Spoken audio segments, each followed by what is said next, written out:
Hello, everybody. I love AI. I really do. But I feel that my friends are starting to misuse it. They are a little bit on the mental autopilot.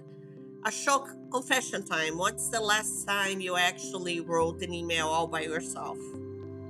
Okay, Lou, defined wrote. What do you mean? Like Every word. every every word. I don't know if I'm answering that on the record.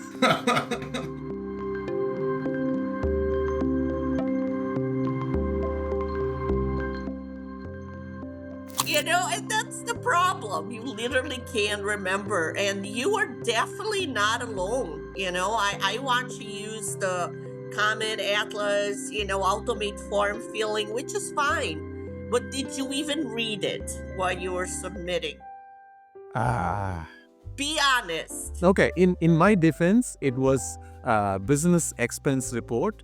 So tell me one person in the world who actually enjoys filing expense reports. Nobody enjoys that, but still, right? I mean, ChatGPT writes our emails, AI categorizes the expenses, Gmail fixes the grammar.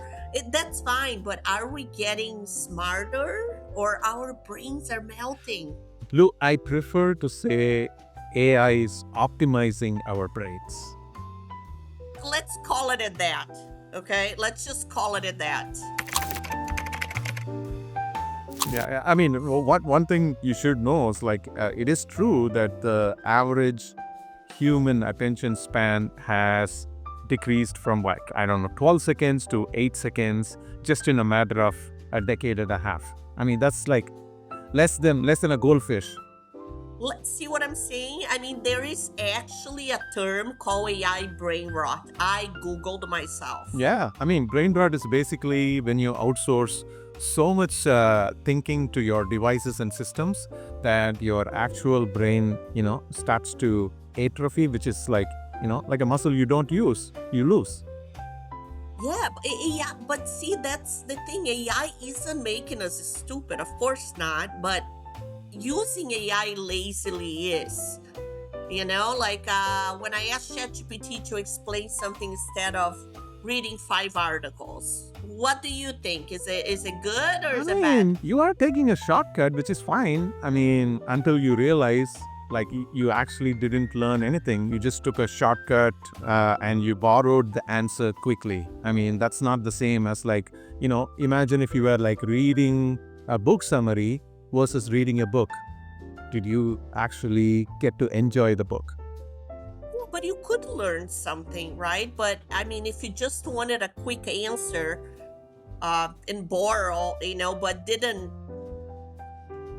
I don't know, didn't ask other questions, other opinions, and things like that. That's my point. Some people just take it as it is. I know. I mean, and that is where the world is also moving more and more towards. So we just have to be prepared for how AI and automation are actually going to impact our lives, hopefully for the better. Okay. I love AI. I love AI automation, right? But it doesn't substitute our thinking. Like, honest, walk me through your day, Ashok. Like, how much AI are you using? Okay. First, I open email, all of my drafts are now auto created, whether it's through Gmail or through another sidebar AI system. All I'm doing, and even for LinkedIn lead gen messages, I suggest to write to the AI, hey, this is what I want, and then I'm approving the work. The human work here is the judgment call, not just typing. Okay, so you typing to train the AI. You could type to your email instead, but okay, fair.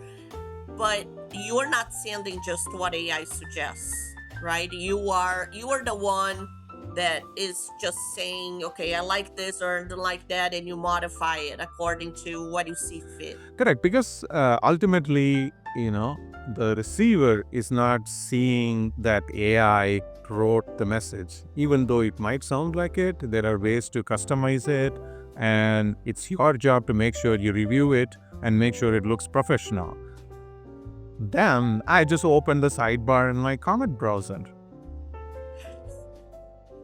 The automation thing, which is awesome. Yeah, and it actually fills out forms for me, invoices, expenses. When I log into my bank account, it categorizes business expenses. So previously, some things that used to take hours for me, now I just review and approve.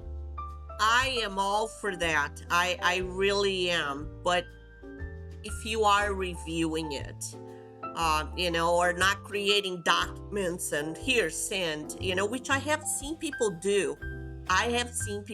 And that just terrifies me. Yeah, for example, expense reports, Lou, are like soul crushing. I mean, if AI can categorize my Starbucks receipt as business meeting, I am not going to question it. And then I open Claude, Perplexity, ChatGPT, Gemini for anything creative, podcast outlines, business drafts, tailoring business pitches. I give it the context.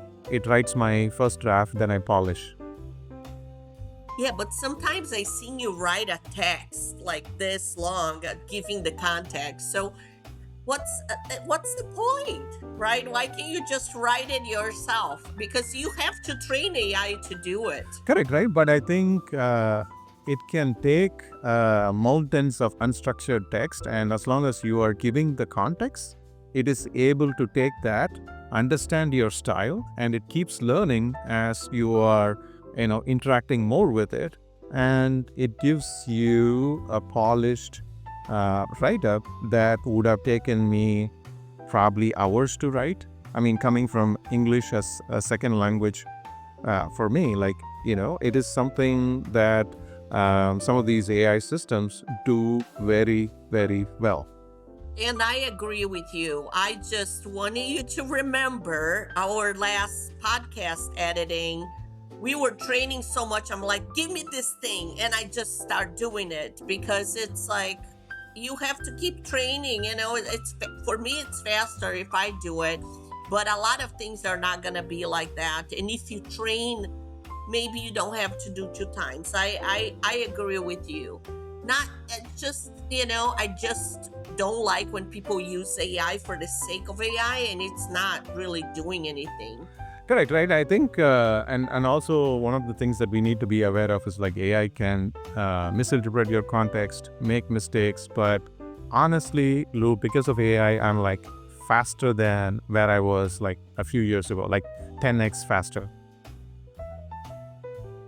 Have you ever sent something without polishing, and caught mistakes? I mean, tell me about it. I mean, even apps, okay, they write test cases. I'm reading articles now that, somebody has to review that, especially if it's security and things, because you don't know if they're right, if the AI is hallucinating, and things like that. No, you definitely have to check its work. Though previously I used to like spend hours agonizing over like one email that I was sending to executives or senior leadership team. Okay, is it too formal? Is it too casual? Did I spell their name right? No, I just don't, right? And AI handles it, and my stress levels are way down, and my productivity is way up. Our almost free secretary. And again, I'm all for it, right? I'm taking a lot of courses to learn all the different tools and whatnot. As long as we're not confusing intelligence, speed with intelligence, and really outsourcing our opinions, our decision making, our strategic thinking. Correct. Right, and I'll tell you about a miss that once happened. I mean, last week I accidentally sent an email. Whenever you write, you ask Claude or any of your GPTs to write something. It's like, hey, here is a tighter version for executives. And because I copy pasted it, I accidentally sent that also along with the email message that I was planning to send. You know what I mean? wrote by AI, Claude, your best friend. Oh my gosh, that's so embarrassing. But here's the thing, right? Like, half of the emails, I mean, all the marketing campaigns that you're getting right now are also automation or AI generated. So it is, we are in this world where robots are starting to talk to robots, and we are just a human in the loop that's hitting approve and send. Yeah, this is getting a little repetitive, right? But I mean, it just like it can't substitute your strategic thinking. It can't substitute, and when AI gives you something, you should ask other opinions or give me pros and cons, or even like an email, right? Doesn't it sound fake to you, or you really adapt to your tone and who you are? It does take time, but AI is pretty good at adapting to your tones. Always you need to check your work. Right now, about 60% of workers, if not more, are saying AI helps them complete tasks faster, much faster, right? But a lot of folks are also admitting that they don't understand the AI outputs that they are using to get. And this is where we need to all be understanding of our dependence on AI, and like there is a tight line that you should not cross. So we're not doomed. This is not like Terminator Judgment Day. No, we used to agonize over small things at work. Now AI handles it. There's both good and bad. Remember there used to be a time when companies used to value subject matter experts who knew stuff from tens of years. But you know what?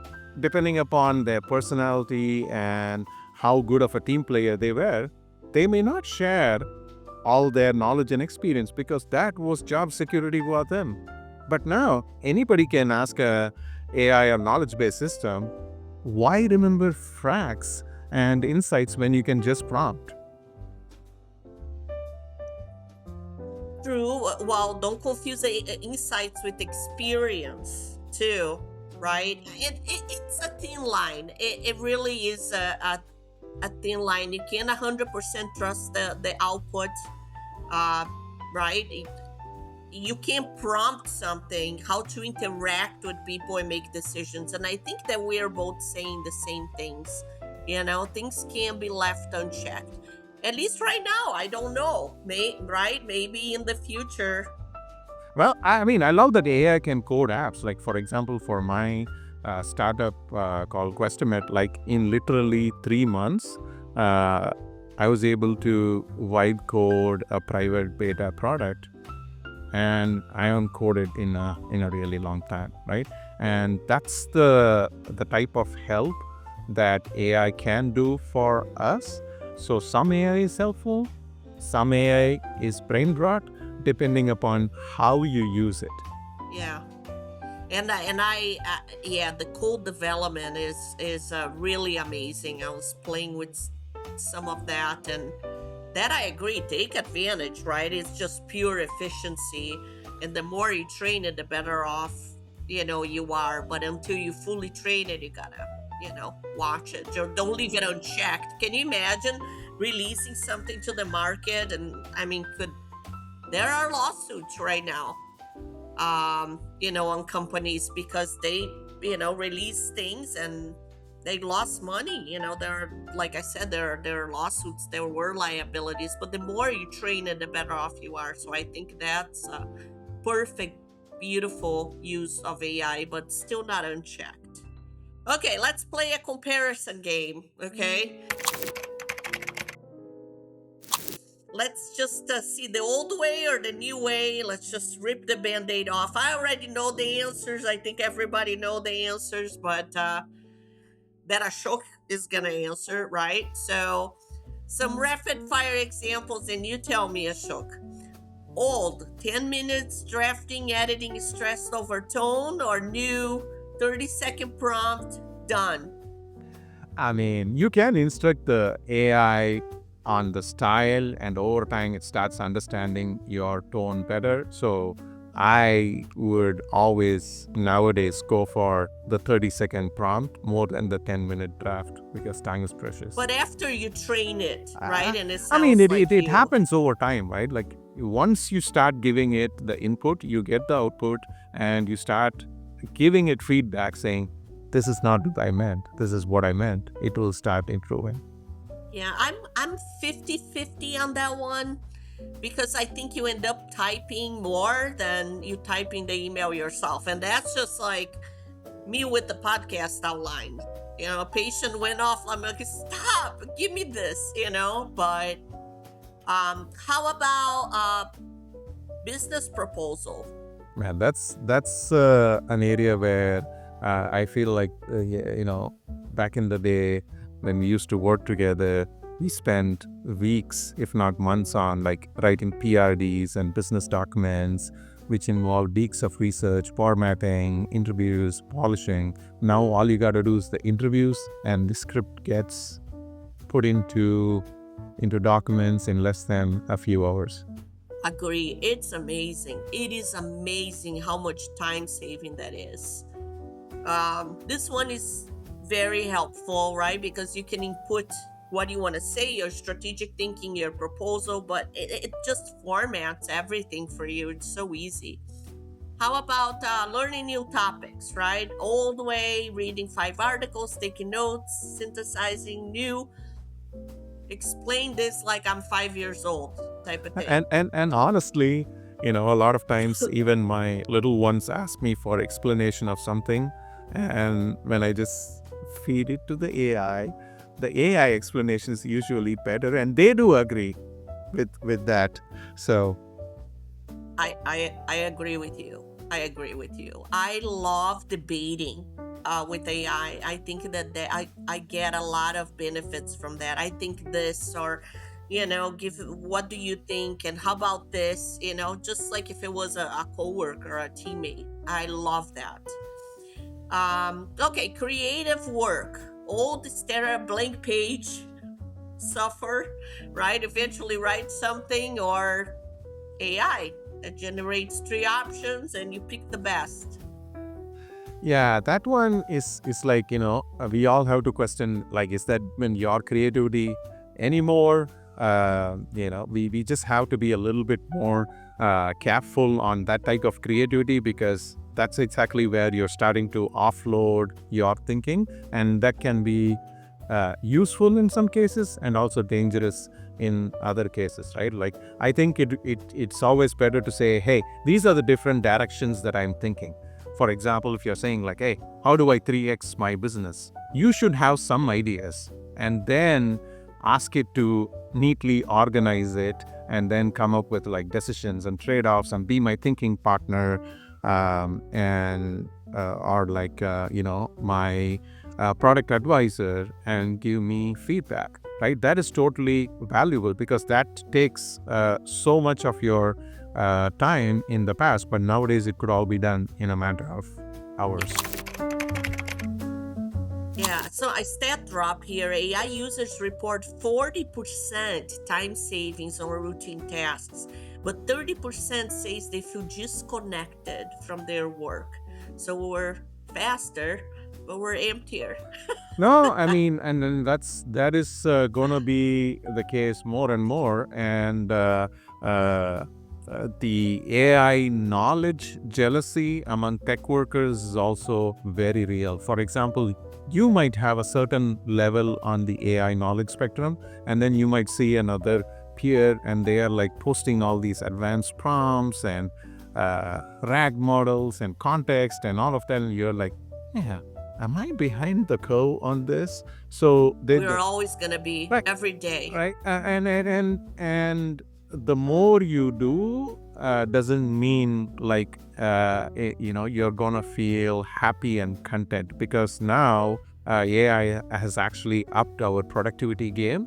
So that means we have to do more and more and more, so we actually can tend to get more disconnected and not present as we are doing certain tasks, because it was automated by AI.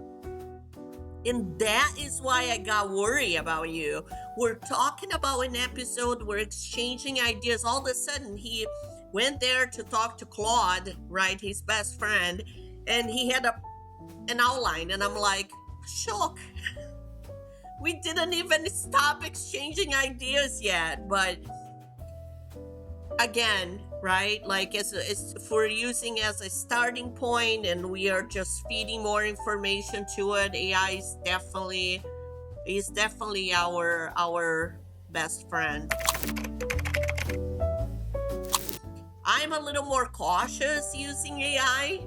No, I think we all need to be a little bit more intentional, right? Like, so Yeah. the rules that I have for myself is like I do at least one manual task per day, right? Without What a is it? What is it, Ashok? I I write my journal without a.